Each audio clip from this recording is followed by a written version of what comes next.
What if the biggest fear wasn't really death, but a life lived without honor? For a Spartan warrior, a glorious end on the battlefield wasn't just a possibility, it was the whole point. But for the Stoic sage, the only thing truly worth fearing was a life without virtue, a life out of sync with reason and nature. One culture trained its people to literally run toward the sound of battle, seeing a heroic death as the peak of their existence. The other taught its followers to calmly accept death as a natural event, no more scary than a sunset. So, let's explore how these two powerful philosophies on mortality shaped history, and figure out which one really conquered the fear of death. To get the Spartan mindset, you have to get their world. Their society was basically a machine designed for one thing, creating the perfect soldier.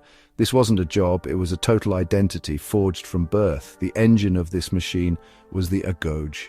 At just 7 years old, Spartan boys were taken from their homes and thrown into a brutal training system meant to strip away their individuality and fear. They were kept hungry, forcing them to learn how to steal food with stealth and cunning. The punishment wasn't for stealing, it was for the stupidity of getting caught. They were taught to endure pain, cold, and exhaustion without a single complaint.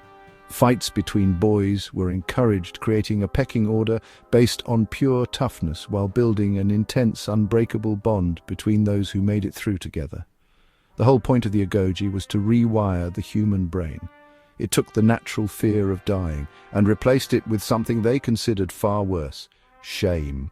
This is perfectly captured in the famous line that, according to later writers like Plutarch, Spartan mothers told their sons heading off to war, "Come back with your shield or on it." Returning with your shield meant victory. Being carried home on it dead was also an honor, but dropping your shield to run away, that was the ultimate disgrace, a fate worse than any death. For a Spartan, dying in battle wasn't a tragedy. It was the kalos thanatos, the beautiful death. It was the glorious end to a life of purpose, the last and greatest service to the state. We see this philosophy play out most famously at the Battle of Thermopylae. King Leonidas and his 300 Spartans knew they were marching to their deaths against a massive Persian army. They weren't hoping for a miracle. They were there to do their duty and buy the rest of Greece some time. They chose a guaranteed, honorable death over a life of surrender. Their actions weren't born from a lack of fear, but from a belief system that made the terror of living a shameful life far outweigh the fear of dying. The Spartan didn't conquer the fear of death by ignoring it, he conquered it by making it the ultimate prize. So, while the Spartans were building a society that ran towards death, another philosophy was taking shape in the marketplaces of ancient Greece. This one faced mortality not with a spear but with pure reason. It wasn't about finding an honorable death, but about living a virtuous life, which in turn changed what death even meant. Let's shift from the warrior on the battlefield to the sage in his thoughts. Where Spartan culture was loud, brutal, and focused on the external, Stoicism was quiet, thoughtful, and internal.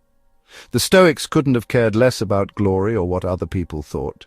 Their entire philosophy was built on one profound idea: knowing the difference between what you can control and what you can't. And for the Stoics, death is the ultimate example of something you can't control, so fearing it is just irrational. The philosopher Epictetus taught that we should see death not as a monster, but simply as a part of nature's cycle. The Roman emperor Marcus Aurelius, maybe the most famous Stoic of all, wrote in his private journal that we should welcome death, seeing it as nothing but the dissolution of the elements from which each living thing is composed. If the atoms themselves don't mind being rearranged, why should we fear our own transformation? Death isn't good or bad, it just is. This wasn't just a passive belief, it was an active practice. The Stoics lived by the idea of memento mori. Remember, you must die. This wasn't some dark, morbid obsession. It was a mental tool for living with urgency and perspective. By thinking about death regularly, the Stoics believed you could strip away all the trivial nonsense. Why waste time on petty fights, chasing status, or worrying about opinions when your time is limited?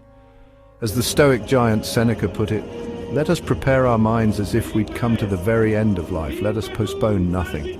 That daily reminder doesn't make life meaningless, it makes it incredibly purposeful. The goal for a Stoic wasn't a long life, but a good one. Things like health, wealth, and even life itself were considered indifference. They were external and had no bearing on your moral character. The only true good was virtue, living with wisdom, courage, justice, and self-control. A Stoic's courage came from a rational choice to do the right thing in the moment, no matter what happened next. They didn't go looking for death, but they certainly didn't fear it when it came.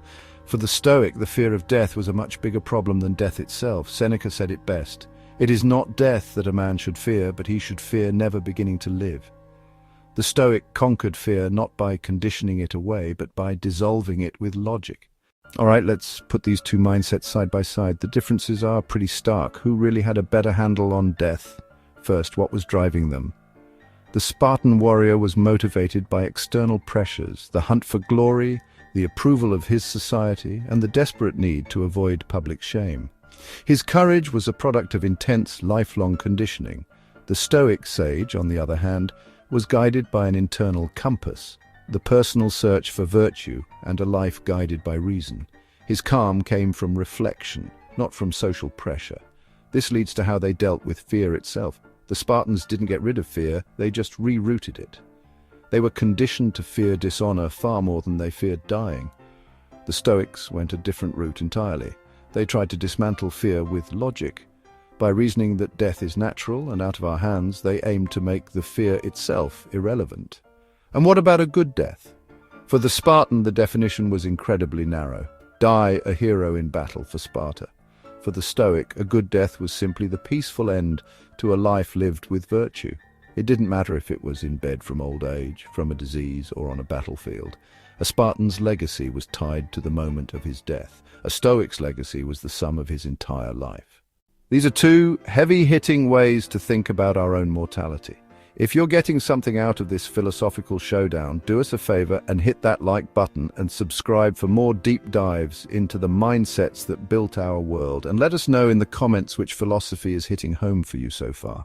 So, who feared death more, the warrior or the sage? Maybe that's not the right question. The real question is how they used death. The Spartan feared a life that didn't matter, a life that ended without adding to the glory of his people.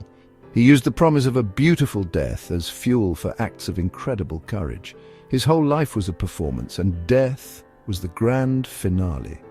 The Stoic feared a life lived badly, a life without wisdom and character. He used the certainty of death as a compass to live in the present with purpose and inner peace. His life was a practice, and death was simply the natural end. The Spartan warrior was probably less afraid of the act of dying in combat, but the Stoic sage was likely less afraid of death itself in all its forms.